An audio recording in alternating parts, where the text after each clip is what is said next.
Hello everyone, so I had my meeting with my estate agent and as promised I'm going to give you an update on how that meeting went. And welcome, hello everyone. If you're new to my channel, my name is Zoe. I am in the process of selling my house in the UK to go travelling full time in my retirement. That's the dream. And I intend to retire this summer. I get my private pension paid out from this summer, so that's the time to go. All things being well.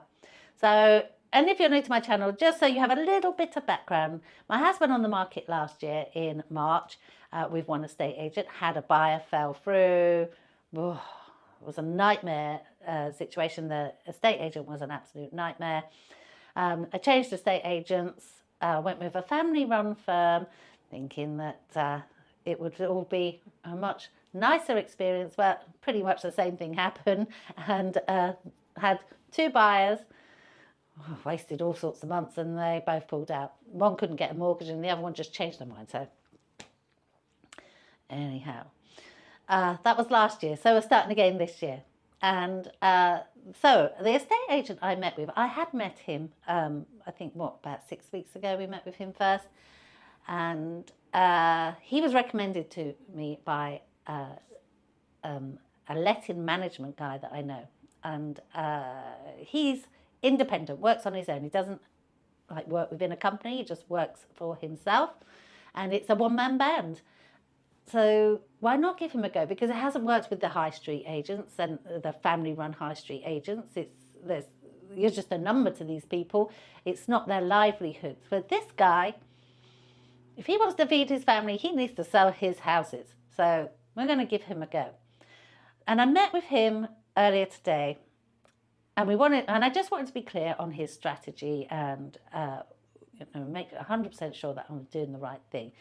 And I think I am going to go with him because we've tried everything else, and let's try something new. So, and hope that this one guy can do it.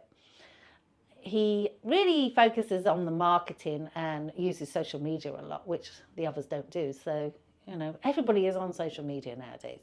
It is the way to go forward. You need to make use of Facebook, Instagram, YouTube. So, at least he's got those channels going as well. I do think that helps to reach a lot more people. So we talked about contracts and pricing. So I do have to pay towards the photography this time, but I get half of it back on completion. Now, I've never paid for the photography before, but they've been doing them with their iPhones. This guy has a professional photographer that comes around and does good photos, edits them so they look at their best, and does drone footage as well, so you can get some drone pictures. So already sounds better. So I don't mind paying a couple of £100 for that to get really good pictures.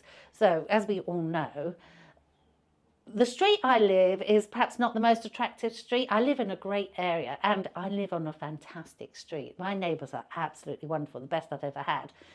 And I'm not just saying that because trying to sell my house, they actually are genuinely the nicest neighbours I've ever had. And it's a lovely street to live on. Most people do not want to leave when they get a place on this road. And if I was not leaving the UK, I would not leave this house. And that is the truth. I love where I live and I love my neighbourhood. But the street view isn't the best.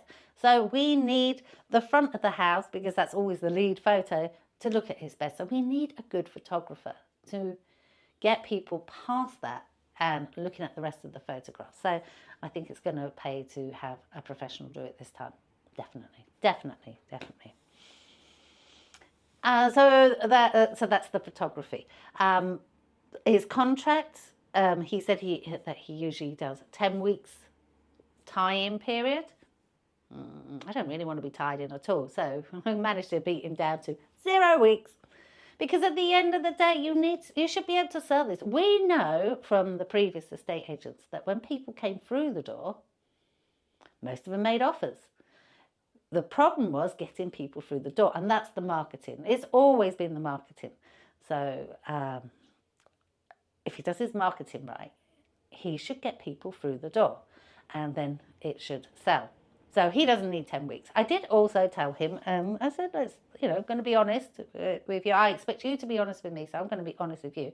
If this is not sold by the summer, then I am going to give it to the management company to rent it out for me, because I need to go. So it needs to be sold by then, or that's what's happening.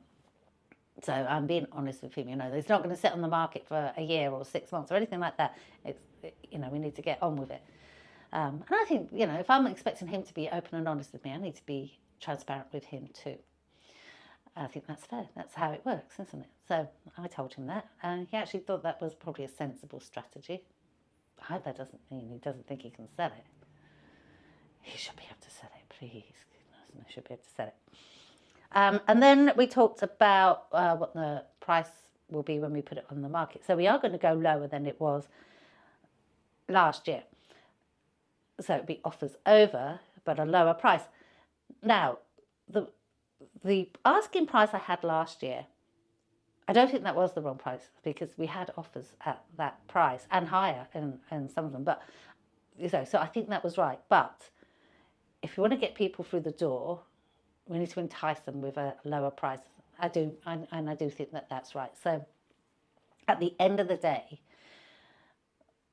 the house will sell for what somebody will pay for it. And I need a good buyer this time. I need someone that has got their mortgage, that's got their deposit, and that's actually going to proceed and appoint their solicitors and actually do something, and not sit around doing nothing for months on end. So, if you put it a little bit lower, then hopefully we'll get more people through the door and we'll find that right buyer. That's the plan. Then we had to talk about timing. So we are coming up to Easter. So, I need time to jet wash the garden and sweep it up for the photos. So they're happening in a couple of weeks. But then we've got Easter. And our plan is to list it, and then 10 days after the weekend, have an open day and see if we can get people through the door that way. And that's not going to work on bank holiday Easter, and there's not going to be a lot of interest in the Easter holidays because everybody is away or they're with their families like they should be. So that moves us to May, and of course the first weekend in May is also a bank holiday in the UK. So we are going to aim to get it on the market beginning of May, and then the second weekend in May have the open day.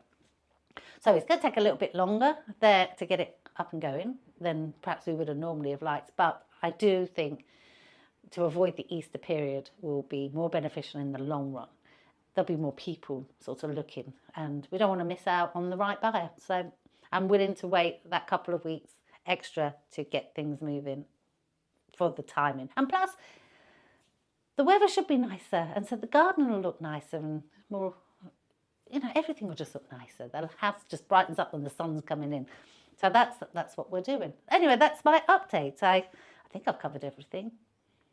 Yes, we've got a few weeks now to get everything looking great for the photos, get all the pictures off the wall, get the garden nice, get it jet washed.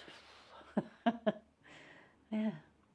So I'm not sure there'll be much of an update on the house for a couple of weeks, but obviously if anything happens, I'll let you know. But fingers crossed. May is the month. And this is the year. This is the year. This is it. This is going to happen. I feel it this time. I really feel it.